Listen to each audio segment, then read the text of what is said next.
Nau mai, haere mai iho mā. Kei te whakarongo mai koutou ki te rongopai a ihu karaiti mai iti te pukapuka a māka. Greetings, friends. It's great to be with you again for this gospel reflection, which this week comes from the Gospel of Mark. It's always good to listen to the words of Jesus. It's Buckshot again, and I really do hope that you find these offerings each week from various leaders from the global community of God Squad around the world helpful on your journey.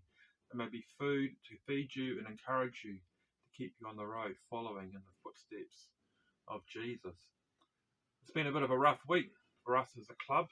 Our dear brother Klaus in Germany passed away last week. His funeral was on Friday, and a number of us in Europe were able to gather there, and even some from Australia, which is really quite good. But it's very sad at his passing. So may he rest in peace, and may his wife and daughter know the comfort of God and our club community around them at this time. So as I said, the gospel this week comes from Mark. From Mark chapter 6, I'll read it from verse 1. The rejection of Jesus at Nazareth. He left that place and came to his hometown, and his disciples followed him.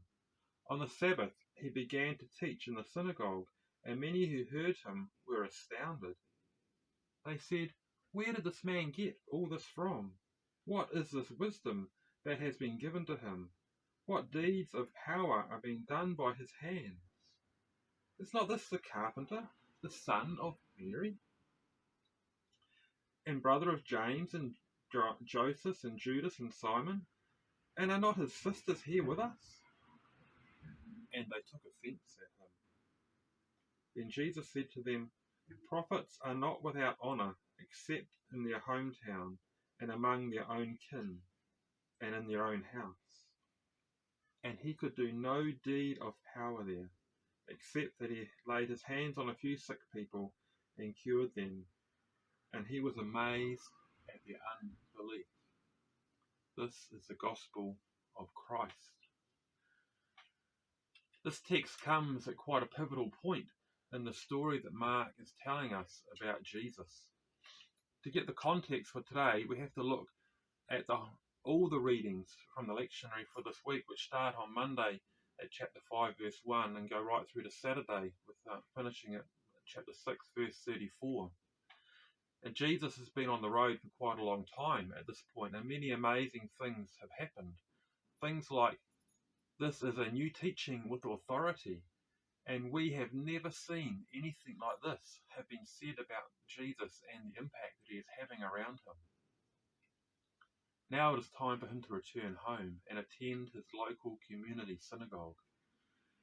Immediately before returning, in yesterday's text, we read how he healed a woman of an incurable disease and raised a young girl to life. Everyone is on a high.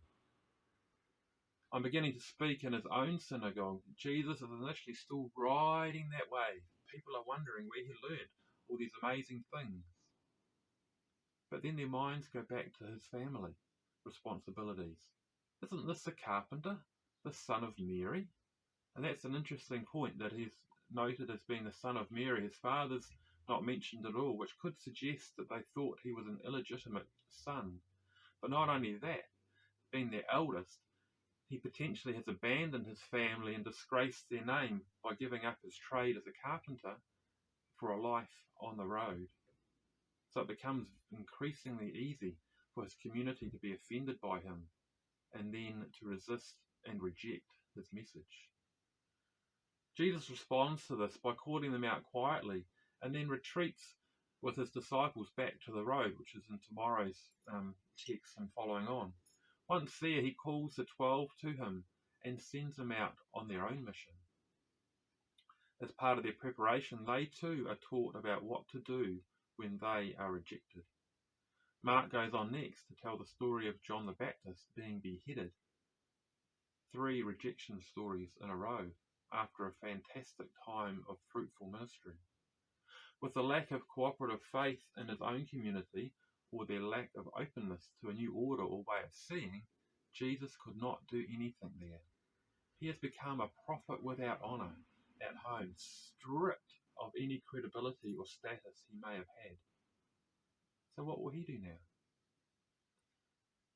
His actions and teaching following this show us how we can respond when we find ourselves rejected by others in whatever way. Jesus returns to the road. He sends his disciples out and asks them to vulnerably trust in the welcome and hospitality of others. This pivotal text switches the narrative of Mark from the first half, where it is all about Jesus calling the disciples to himself to be with him, to now preparing them to walk through suffering and the abandonment of his upcoming death, and then to return to the road and continue living the good news of the kingdom. Discipleship with Jesus on the road is an adventure. There are highs and lows, twists and turns, and yet we need to stick together, to press on and seek that aspirational kingdom of love, justice and full life that Jesus offers us. After his rejection, Jesus gets his friends to go on the road with nothing but sandals and a walking staff.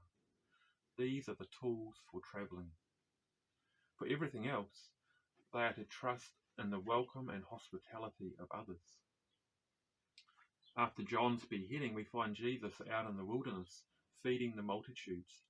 Hospitality and welcome are the practical things that allow cooperative faith to blossom and bring into reality the hope and love of God's kingdom among us.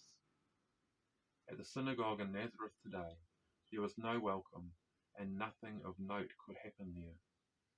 But this did not stop Jesus continuing on, continuing to trust in the good news of the kingdom. So may we too have the courage to continue on the way with Jesus, despite the knocks and bruises we may collect on the way.